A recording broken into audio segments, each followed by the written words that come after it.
There's a moment, maybe at dinner or on a late evening walk, when it hits you. Your paycheck feels like it should stretch farther than it does. You've clocked extra hours, resisted small indulgences here and there, and yet the bank balance barely moves. You're not alone. Many middle-class workers live with this quiet tension between effort and reward. Perhaps you've even thought, if I just got a raise, this would all feel better. But then the months pass, and while your income might inch up, your disposable cash feels stuck, or worse, squeezed. It's strange, isn't it? How earning more doesn't always mean having more. What's really happening in the background? What if the mathematics of income and spending aren't as straightforward as we assume? My name is Matthew, and I spend way too much time thinking about the math that keeps middle-class income stuck. This video is for anyone who works hard each month, juggles bills, sometimes wonders if they're making progress at all, and suspects there's more going on than just earning and spending. If you find yourself caught in that cycle of working harder without a clear sense of getting ahead, this conversation is for you. And if this topic feels familiar to you already, consider passing this along quietly to someone who might need to hear this today. Let's begin with a commonly held belief. Raising your income is the primary solution to financial struggle. It's so widely accepted, yet rarely questioned, and that acceptance shapes much of how we think about money. Smart, motivated people hold this belief with conviction. Why? Because it feels true on the surface, and it comes from a place of hope and logic. When income goes up, you can pay more bills, afford more things, and save more, right? Simple math. If you only earn more, your money problems must ease. Emotionally, that belief offers relief. It says that your situation is temporary, tied to your income level, not your habits or external forces. It also connects to our sense of worth. A higher salary symbolizes success, status, and progress. It comforts us to imagine that a paycheck boost tiptoes in the answer to persistent financial worries. But when years pass and raises don't translate into substantial improvement, the enthusiasm wanes. What's missing? To answer that, let's dive into the numbers carefully. Imagine Sarah, who earns $75,000 annually. Her take-home pay is about $5,000 a month after taxes, retirement contributions, and healthcare costs. Sarah lives in a city where the average rent for a modest two-bedroom apartment runs around $1,400 monthly. Utilities and telecom add another $200. Grocery bills are about $400 a month for one person eating reasonably and cooking most meals at home. Add transportation expenses, gas, maintenance, or public transit passes, and that's another $300. Now, pile on insurance premiums, a gym membership, and some discretionary spending on dining out and entertainment. The math starts to look tight. Let's walk through these expenses together. $5,000 income minus $1,400 for rent leaves $3,600. Take away $200 for utilities, down to $3,400. Minus $400 groceries, that's $30,000. Transport leaves $2,700. After other fixed and variable costs, Sarah is left with approximately $1,500 in flexible cash each month. At first glance, a comfortable buffer. But here's where the numbers shift. Inflation creeps in. Rent rises annually by about 3 to 5%. The cost of groceries climbs unexpectedly. The gym membership remains, but gets less valuable as tight finances force sacrifices elsewhere. Over 5 years, even if Sarah's income rises to $85,000, these incremental increases consume those gains. The real worth of the raise diminishes once we factor in rising costs. Earning more doesn't feel like earning more because the price tags multiply in tandem. The math is stealthy but relentless. Now, consider this from a time perspective.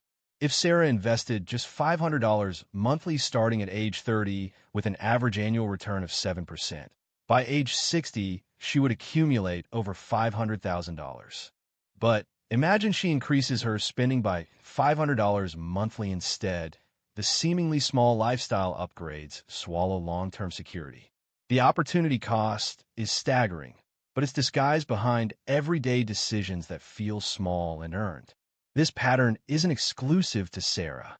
Many face a subtle trap built by incremental lifestyle inflation. It's like running on a treadmill that speeds up slowly while you focus only on running faster, not noticing the increasing pace that exhausts you. Here, the treadmill is the rising cost of living, fees, taxes, and lifestyle choices. Steady, nearly invisible forces shrinking the impact of income gains. To understand this better, let's think about cooking. Imagine making a pot of soup with a recipe that demands 1 teaspoon of salt for every cup of broth. Now, picture that each year, without changing the recipe or your taste, the broth quantity grows by 10%, but you still add just 1 teaspoon of salt. The soup will taste increasingly bland. Meanwhile, if you add extra salt to compensate, you risk overwhelming the dish. Your recipe is fixed, but your main ingredients are expanding. This is the balancing act many face with income and expenses. Just like seasoning, your money must adjust carefully to keep the balance, but that balance is constantly shifting under your feet. Another perspective comes from traffic. Imagine driving home in a city where road congestion worsens each year. You might get a faster car, a bigger engine, but the roads are busier, traffic lights are slower, and construction pops up unexpectedly. You don't reach your destination any faster despite better machinery.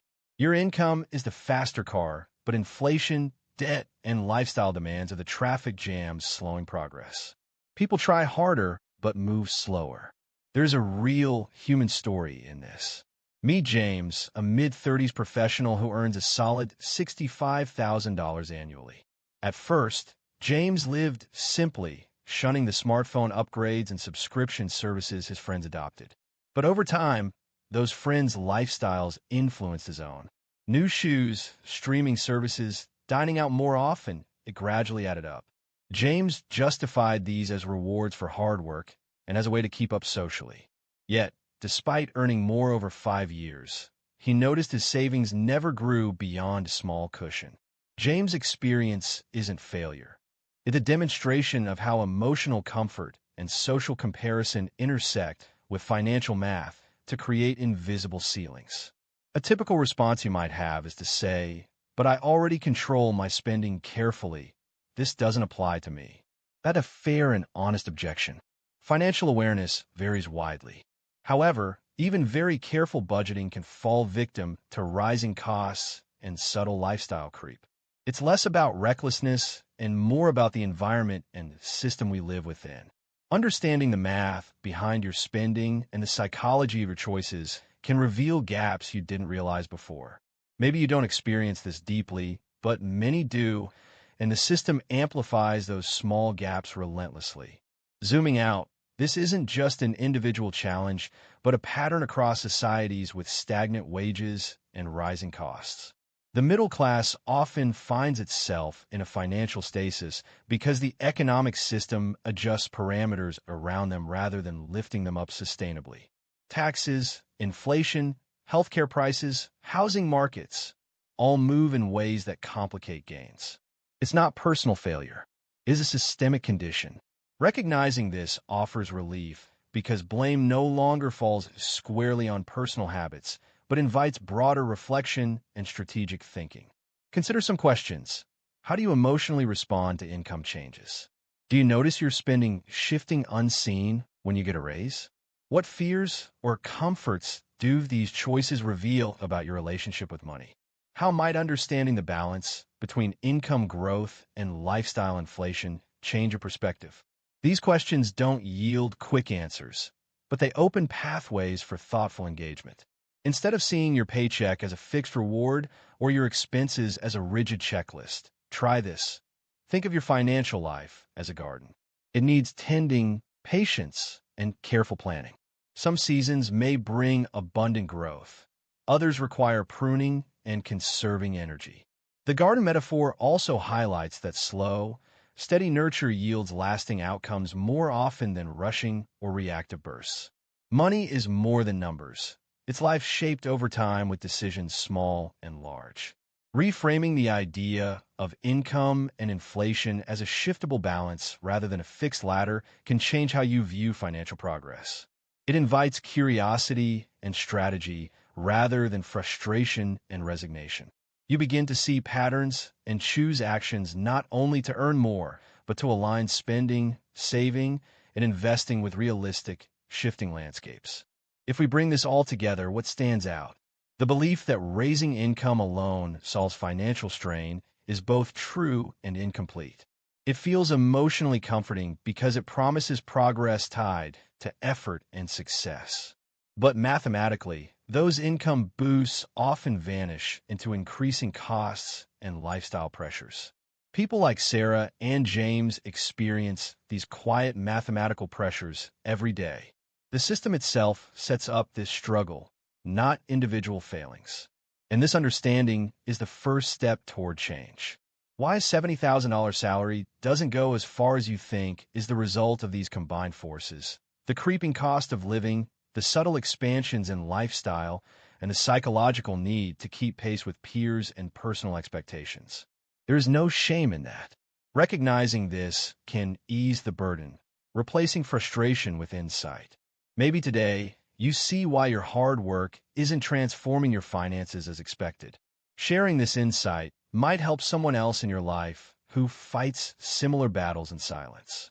It could lead you both to a more thoughtful exploration of financial choices.